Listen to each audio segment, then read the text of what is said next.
You're now listening to From the Jump, where we keep the convo going with the latest and greatest in hip-hop. With your hosts, Mr. White and Syllable. They tell it like it is. From the Jump. Welcome to From the Jump, your source for all things hip-hop. On this episode, we're doing Two to Tango, interviewing Dollars to my right with my co-host, Mr. White. And we're glad to welcome Dollars on the show right now. We just got finished doing our last section, which is album report card. Feel free to look at our YouTube channel. Tune in for that for our review of Life of a Don by Don Toliver. And we want to start it off by just asking, first of all, how you doing? I'm doing pretty good, man. I thank you fellas for having me up here, man. I like what you guys doing, and it's much needed, you know what I'm saying, in the community. So thank you for having me. So where are you from? I'm from ATX, man. I was born in Germany, but you know, raised in ATX since 2 years old, man. So got to throw it up for the ATX. Okay, so you want to tell everybody a little bit about what your main skills are or what you do in hip hop? Since my first love for hip hop, through the years, I've dabbled in pretty much every element, some more than others. I fell back a couple of years ago, over a decade, and started seeing a need for like education of the history, culture, purpose. So I kind of just started dabbling in that because I've always done a lot of research. And I saw a need for it with the youth. I just never looked back from that. And I think that's dope. I think a lot of people overlook the impact that hip hop has culturally on the youth as well as everyone else. As you probably noticed over the past 3 decades, hip hop went from being an exclusively black sort of music that white people were too afraid to even get into, to having crossovers, to having it now being a global, not a pandemic, don't want to say that word, global epidemic, where we got folks everywhere loving hip-hop, into hip-hop. They say it started at 1920 Sedgwick Avenue, came even earlier from Jamaican drumming. I mean, there's just so many different rich history roots there for hip-hop. So I want to dive into your roots. So what was it like for you growing up in Austin? What was your first exposure to hip-hop, or what kind of led you down that path of becoming a real aficionado for hip-hop and hip-hop culture? The first memory I recall is being in the 2nd grade, going to school in Austin and Wynn School. Rapper's Delight, man. That was the first song, you know, the students, you know, that were into hip hop. We were in the hallways and we was, you know, trying to repeat the lyrics. And it just took us by storm, which was the first, you know, hip hop song to go nationally mainstream. So. Do you still remember the lyrics? Oh, a lot of them, man. You know what I'm saying? Definitely. Okay. Now I was thinking like, so when you hearing that song, like, you hearing it on the radio, right? Right. So what song comes before that on the radio at that time? Like back in the day, like when you hearing the radio. This is the 80s. Yeah, and then Rapper's Delight comes on. Like I'm trying to picture that because it's like that had to be so amazing, right? Like when you hear that song the first time, you probably didn't even know what to call it, right? They wasn't even calling it hip hop yet. Yeah, no, it wasn't nationally known as hip hop. You know, I mean, well, actually, it started coming in the early 80s, the term hip-hop, but, you know, New York definitely was spitting it first. I can tell you the history on that if y'all want to learn it later or know it. We had a station in Austin called KNOW. It was an AM station. Okay. And they played a lot of soul music, you know, so it kind of, the hip-hop takeover, you know, it started coming in the early 80s, you know, with songs like Rapper's Delight, then The Message by Grandmaster Flash, Chris 5, stuff like that, Planet Rock, you know. So it was like, first it's just soul songs, and then next thing you know, tempo's going up. Yeah, you know definitely. What I'm saying? The drums coming in more. Like, that had to be amazing. That's... To see that dawn. Yeah, just... Not like, to read about it, yeah, part exactly, of it. Be a part of it, you know. It's like, I didn't, you know, I wasn't born until 88, right? So it's like, my first experiences with hip hop was mainly like Wu-Tang, but it was our hip hop was a thing by then. No doubt. You know, it was a lot of controversy around it still in the 90s, but it was there, it was present, it was on the radio, you knew about it. So that's dope to be a part of that. So we got the Marty McFly time machine. We're going back in time. Now we in the spaceship in the 80s, and we looking at Dollars, we're zooming in on a close-up shot. He's heard Rapper's Delight. He's grooving with it. What happened next? How did you pursue that interest? What were you getting into after that, as far as your top records in the 80s that you were listening to? It came by storm after that, man. Like, you know, of course they were doing hip hop in the Bronx and throughout New York, you know, from '73 to the late '70s, the rest of the nation hadn't heard about it yet. Yeah. You know, so, you know, that was the nation's first exposure with rappers. Well, you know, some people say King Tim the Third, which is, you know, just has a hip hop verse in it. Okay. But it's, you know, the first one to go mainstream by storm. I would have to say Rapper's Delight. And then everybody picked up on it. Mm-hmm. Then, you know, people repeating the lyrics. The same thing with The Message by Grandmaster Flash, The Furious Five, which was like the first hip hop record that was nationally known with social content, what was going on. And then people just, you know, rapping lyrics so long, you start wondering to yourself, do I think I could do something like that? Yeah. And then that, them, you know, them early songs, man, they sparked many people's interest in trying to rap. So I want to talk about that next, as far as rapping, and when you got started at that, when you transitioned from becoming a fan of hip hop to becoming an artist, and what was that like? How did that get started for you? My first rap I remember writing, it was 1984. I was 10 years old. And I was over my cousin's house, and we was listening to Triple Threat. And I'll play that record for y'all later. It's Triple Threat. It's a classic hip hop record. You know, we was listening. We were both fans of hip hop. He was getting tapes from Red Alert and Chuck Chill Out at Kiss 98.7 Kiss FM from New York. So I was exposed to what was going on in New York at an early age. You know, and I became the plug for distributing the tapes at my schools. Nice. And, you know, I tried to write my rap at my first rap. I still remember it too. I'm not going to spit it. Don't ask me. Oh, just a couple bars. 1984. Just a couple bars. School is cool. I'm delaying and slaying each and every tramp. I'm in charge, living large, and I'm running this camp. Got an hour full of powerful rhymes to say, cause I'm rhyming all the time, and I do it that way. That's not bad. Word, that's definitely got a Big Daddy Kane vibe. Yeah, it's got the '80s vibe. Yeah. It's that old school. You know, that's dope. That passion, that's so fun. Like, so when did you take it to the stage? Like, when did you? Cause you know, a lot of people, they write raps, they go in the studio, they might, you know, do stuff at a Cypher, but they don't necessarily get to that point where they actually put themselves out there. Like, I know a ton of people that can freestyle and could potentially be artists, or you know, like you say, going from being a fan to an artist. It's like, so when did you, all right, I'm writing raps now, you getting in that groove, you probably done wrote a handful, maybe 100 at this point. So when did you decide, like, okay, I want other people to hear what I'm doing? Well, when I wrote that rap with my cousin, you know, I was spitting it at school. Okay, you know, so you immediately, you was confident. Yeah, I was getting, a lot of people don't get that confidence right away. I was getting good feedback, you know, and people were kind of amazed that I'm able to create my own lyrics, you know. Okay. And that was the thing. People was rapping other people's lyrics, and I was too. Yeah. For a moment, you know.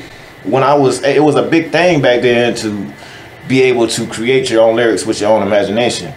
You know, so that I was getting pretty good feedback from the old school simple rhymes at first, and I loved it, man. And I just dove in at full speed. When people found out I could do this at my schools, I was in assemblies. They used to have like the TV where all the kids could see it in every classroom, and they would have. You were on TV. Yeah, already at the school. Exactly. Hey, but that's dope though. That's dope though. And it was a pretty good experience, man. It was a pretty good experience growing up in here. So, like, okay, did you at that point decide you wanted to record a record, or was you still just doing everything written and then performing? Because you know, I know that like when I actually recorded something, it was some time before I made a song, and then I actually got in the studio. Yes. Like, so. Same with me. Okay. I'm listening. So, no, I was going to ask you, how was that experience, like, going in and recording a record for the first time? Yeah, what was that studio looking like? Oh, let me see. First studio.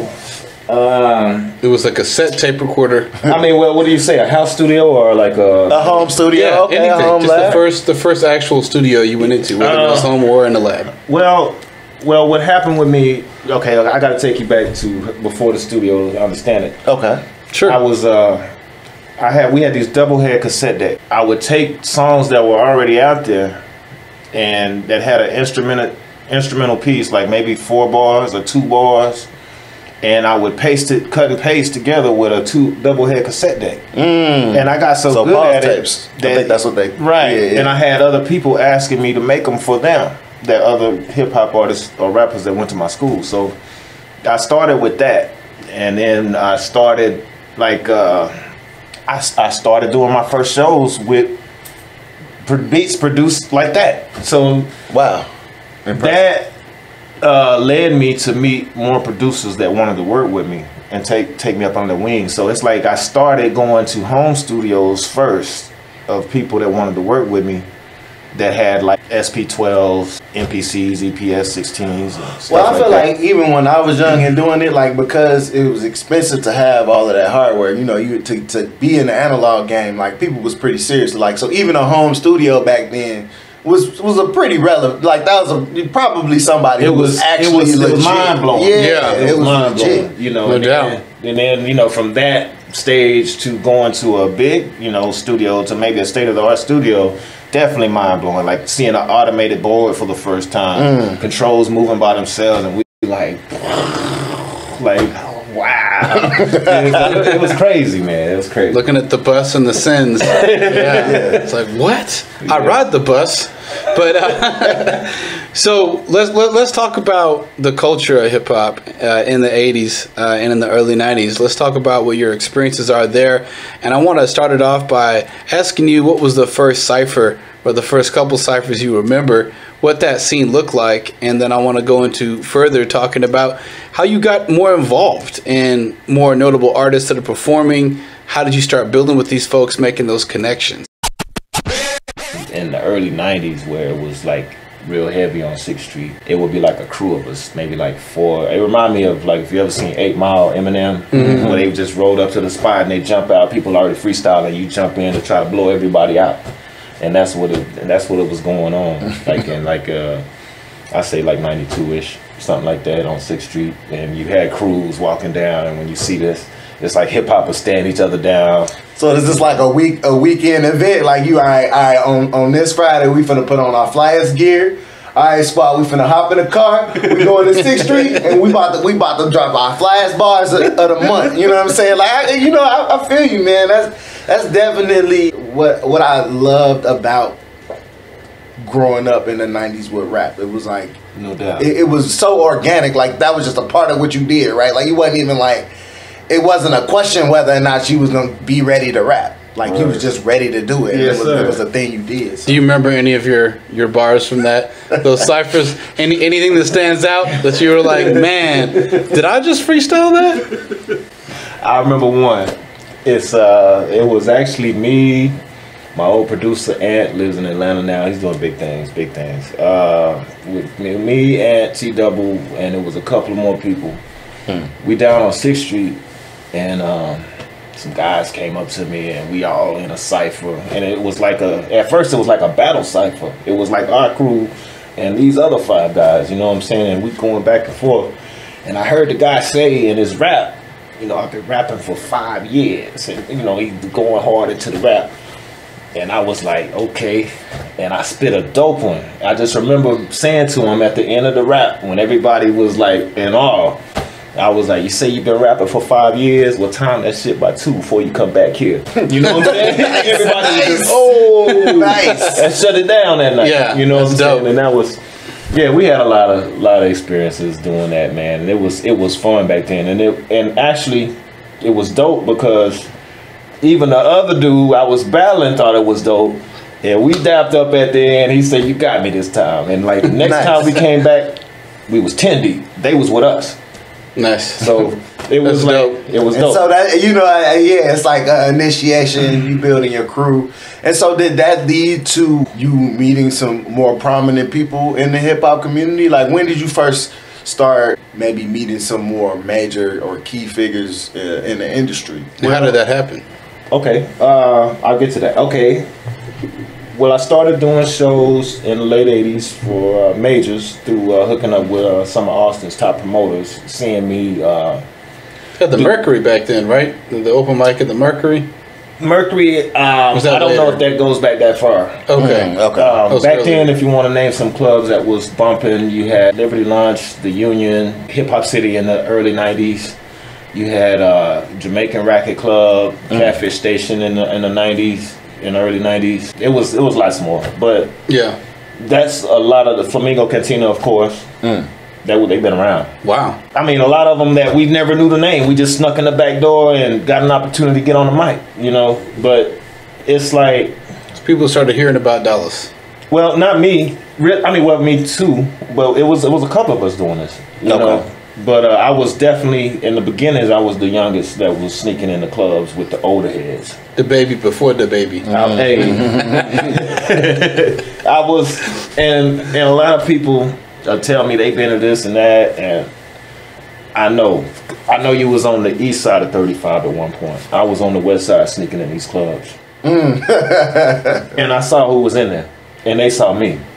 So it can get, I mean, that can go deeper, but I'm okay. Yeah. I know you definitely a local legend for sure. You know what I'm saying? I'm humble, but I'm humble, man. I'm not gonna say like that. Mural of you on East 11th. Not yet. But I mean, I'm not in for that. You know what I'm saying? I'm in it for the love of it, and that's why I say, like, I've never even made a whole solo album, nothing like that. I'm just, when we were doing it, it was just for the love to rock the house. Yeah, and people to know what we're doing. And we didn't know nothing. I mean, it evolved to that, and everybody getting into the more of the business. Back to the question, I was doing, like I say, I was making the tapes and opening up for my first major artists with those tapes. Artists like YZ, X-Clan, Tupac.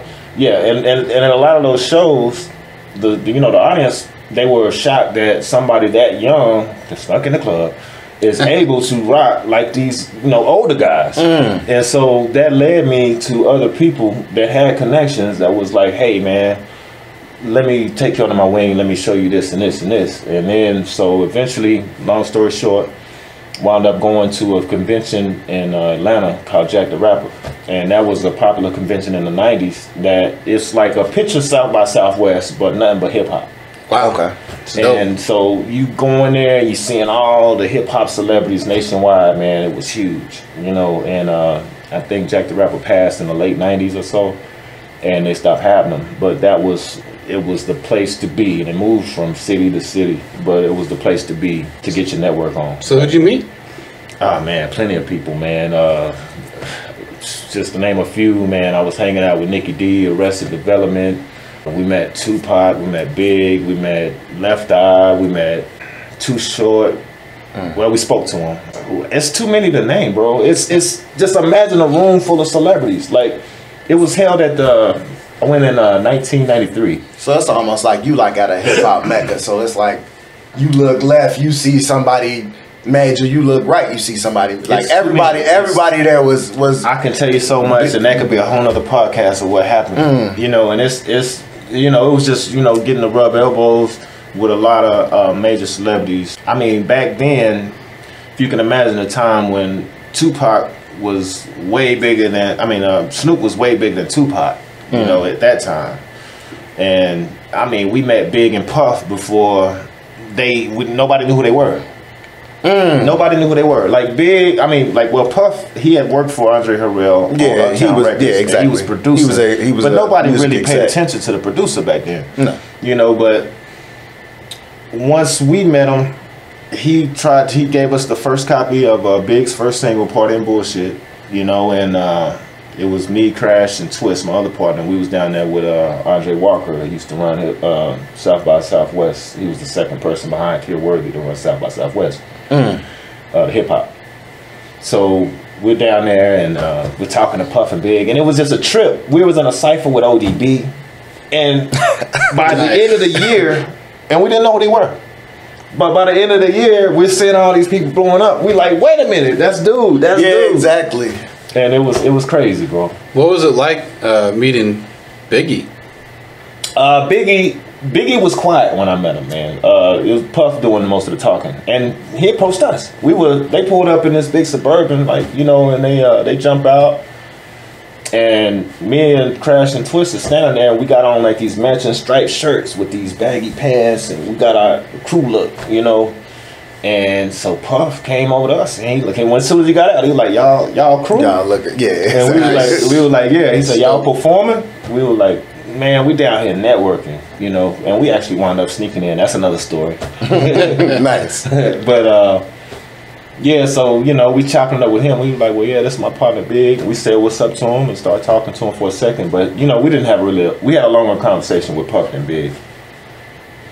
That's pretty dope. Yeah, it's dope now that, you know, he blew up to what they were. Yeah, it was very casual at that time though, right? Y'all out there chilling like, who is this dude in Suburban? Oh, you seem cool. All right, bro. Yeah, see you all later on. If that same thing would have happened in '95, they would have got mobbed. Yeah, you know what I'm saying? Yeah, absolutely. But then it was just like they could do whatever, go wherever, and no problem. You know, but it's a trip how you can just the next day or the next week you just blow up and everybody, you can't go nowhere because everybody's mobbing. You got to stay low key. You know, but yeah, it was pretty cool, bro. So walk us through the 90s to 2000s. 90s to 2000s? Okay, 90s and 2000s. Like I said, that was 93 when I was at the Jack the Rapper convention. So my old producer, well, I had a couple of producers I worked with. Some of them still doing great things in hip-hop in the industry. And one of them was like, man, come down here in Atlanta. He was moved to Atlanta. He was like, come down here, man, and kick it with me New Year's. So I was like, I ain't doing nothing, man. I'm going to come down there. I came down there. I was supposed to spend a week. I went on a Friday, and I was supposed to stay to the following Friday, I believe, something like that. And New Year's was that weekend. So I had such a good time down there. Like by Sunday or Monday morning, I was like, man, I'm finna go back to Texas to get my stuff. he was like, man, move in with me, man. We can, you know, it's labels down here. It's just going on. And, you know, so I wound up moving there. Lived there for quite a while. In the first year, we had a record label offer, you know, and then I had a potential one previously, like with me and Chris, Crash and Twist. And we was working with Arrested Development's producer, which is Crash's kinfolk. But that didn't go through. With some issues going on. And so when I moved there, we was shopping and looking for other stuff, man. And another one came about. Wound up turning it down because I was my cousin. I had two cousins that went to music school. One for the mixing and the other one for the business. Okay. And so I was aware at an early age of, you know, writing, publishing, all that type of stuff and shit, you know, what I should own. And they thought I was just another young dude that didn't know nothing, and they was trying to throw this work for hire stuff at me, and I was like, nah, you know, I'm not signing that. So, you know, that came back to Austin, had a son, didn't go back. 96, started getting me some equipment, got me an ASR 10 and some more equipment. Started going more in the production end because by the time I got back, man, you know, I didn't have the plug-in of the shows I had before I left. Okay. And I just heard about like you know, the boombox and hip hop pump days and all that stuff was going on. And Lucky Lounge. Babu was blowing up. T was there. Mirage. Yeah. Trey God. You know, and I started hearing all these names of people that was, you know, out there doing it. And I was, you know, I was happy for them. They was, you know, keeping it alive. I'm like, wow, this is going down, you know, and so I fell back into the production of it, man, more into, I had registered me a production company and a label, which I didn't have the money to fund a label at that time. I'm like, man, I'm not gonna get into that, but it's nice to have it, you know, and register the name.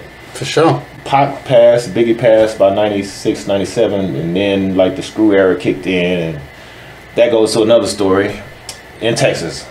So it's like, wow, so Screw just took over the South, like in Texas. And I was like, wow, okay, so it's a Screw era now. First people in Austin that was Screw affiliates, which was Shorty Mac and Music. And so we was hanging out and they put me on the Screw slang, the terminology, the dances, but I was still like the up-tempo rapper. I didn't fit quite in, but you know, I learned it, you know, and got to this point where I could freestyle with the best of them. And, you know, I went into the production, man. I was producing, man, and just staying low key for, you know, through those years. You know, I would still go out into the hip hop scene just to network and see what was going on. But as far as a performer, man, I say I really retired by 96. I think Mr. White's got a question about shows. Yeah, well, I mean, I wanted to talk about shows, but now that you bring up production, because I'm hearing this progression where you got more into the production side. I'd like to actually hear about, what's your process like when you're making a beat or something like that, because a lot of artists don't necessarily even think about beat making like that. And then back in the day, to make a beat, it took a lot more effort and a lot more skill. It's like, what made you want to actually go into production, having previously been, or had you always kind of been doing both? Or was that kind of expected back in the day? Like you say, you was making the pause tapes, and then you just was like, all right, I'm gonna be a producer now, because that's a switch. You know what I'm saying? Yeah. Like everybody can't do that. Well, you got to keep in mind, like me and Crash was rolling hard. I was rolling hard solo for a minute in the late '80s, early '90s. Then me and Crash hooked up, started doing a lot of shows. Me, Crash, and Twist hooked up, started doing a lot more shows, Mouse of the South crew. And this whole time dealing with Crash and Casanova and Rab and all these other people, and Spearhead X, I got to give them his shout outs. We watching them operate boards. And these are the home studios I was talking about, so it's like, every so often Crash would be like, I got to drop these cuts in it, I need you to hit this and hit this. So I was learning, watching them. And after watching them for so many years, man, the process. You just got to acquire you a board, So basically, I owe that to people like Big Scar, Crash, Cass, Spearhead X, Rab. Those are the people I was watching, like, produce. And by the time I got me an ASR, it was off to the races, bro. I knew the basics. Exactly. You're like, all right, so it game time. After that, it was about, creating my own signature. And I grew up as a crate digger, so definitely I had errors. The first board I got, 90% of my beats, I was from something's samples that I was looking for that nobody else, used before. So I went into that era, got rid of that board. A couple of years later, this we're talking about early 2000s, 2005-ish, 4, something like that. Got another board, and I went on a whole nother spree for like 5 years, just making sample free beats, 90% or 80%. And then got rid of that one, got another one like a couple of years later. I just keep doing it. But then I went back to the sample part, and I still have all my discs saved and everything. So man, that's dope. Amazing. Yeah, that's got to be a piece of history there. So let's talk about hip hop culture now. Why you think hip hop is important? Why do you like hip hop, and what do you think it does for the culture? Well, for the culture, it's the voice of the culture, and as far as for society, it's the top selling genre, or top most consumed genre of music in the within the past 4 or 5 years. When I was up in it in the late 90s and the mid 90s, it was like, country was always ahead of everything. But as of like 2016ish, hip hop, I read the articles where hip hop was the most consumed genre. So it's important because, people don't, they might not want to be a role model, but in my eyes, it's kind of like your obligation to like put positive energy into what most people are listening to. Why does hip hop mean something to you? Well, it has brought me through a lot of bad times, a lot of down times, especially in the late 80s, early 90s, when there was a lot of conscious hip hop out there, man. It put something in me to keep moving forward, keep pushing, man, and keep learning knowledge. Knowledge is power. That's dope. Knowledge is power, and I like your approach on that, because the fact is hip hop isn't just a genre of music. It is a culture. It is a community. It is a way of bringing people together to achieve different stuff. And in hip hop, historically, we've seen different community actions that have brought folks together. Definitely. Doc Deuce ran Run This Town back in the day, where he was uniting local businesses with hip hop artists and fans of hip hop to try to generate momentum there. I was doing Next in Line Hip Hop Open Mic that was uniting the community together for not my own promotion, but just giving folks a stage to freestyle and channel that energy.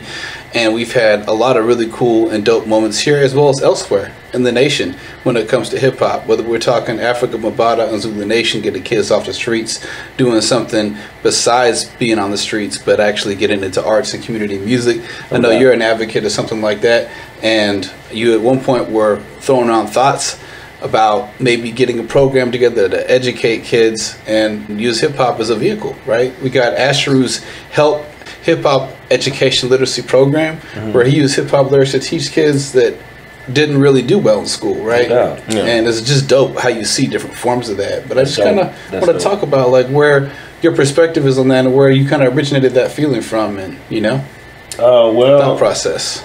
Through my journeys on social media, I was in the hip hop groups. I would get in the hip hop groups, local hip hop groups, and then I just saw a need for where younger artists might have gained some history or learned something and was shocked by it because it was really before they might have been born, and a lot of them wasn't aware of what was going on before Tupac and Biggie.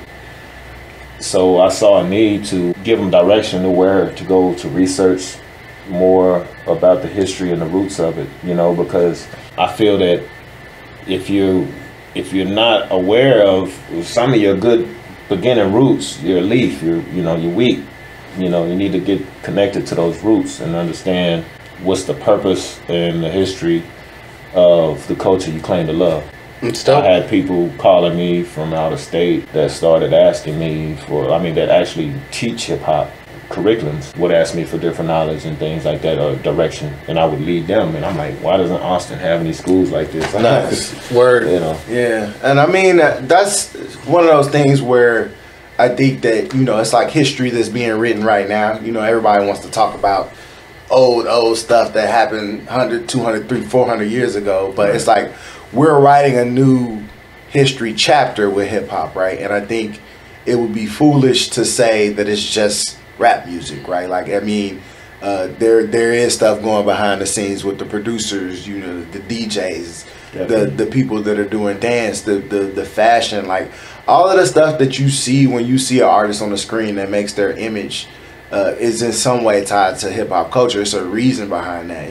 People aren't just rocking the chains, wearing the flashy clothing just because it makes them look cool. Like, it's a statement, right? It's right. And that is what defines a lot of people and what draws a lot of people into hip hop, I believe, because there is a space for people to be who they want to be, right? And that's not necessarily the case in in every genre, but I would say hip hop has always opened its doors to different flavors. Like, although you like, oh, this is all one thing, it's like, no, we recognize that there's different stuff going on in hip hop. Like, it's bigger than hip hop.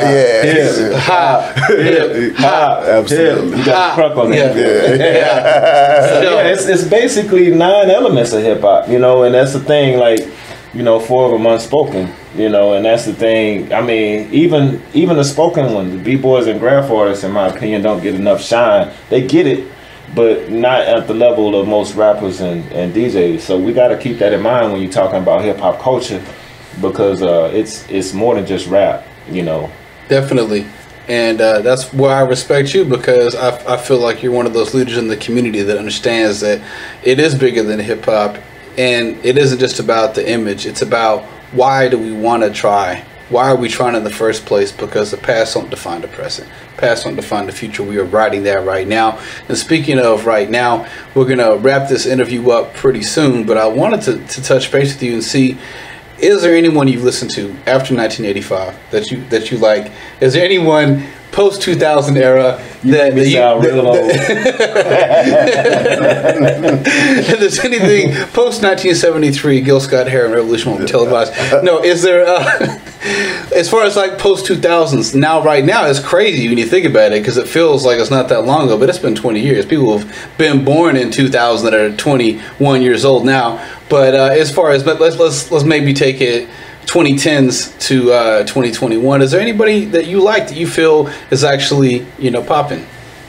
Well, of course, I'm gonna say Kendrick and J. Cole. Yeah.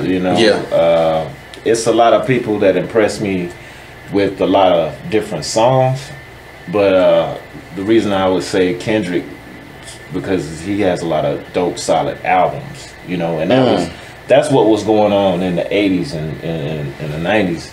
It was a lot of solid projects, you know, and then it went to an era where you can make so much money with a hot single that you can spin off and do other features and other stuff, and then everybody just was like, yo, we don't have to focus that hard on making a tight project, just keep, you know, the singles hot enough to keep moving around, you know. So I respect definitely artists that can put out a good solid project. It takes me back to 88.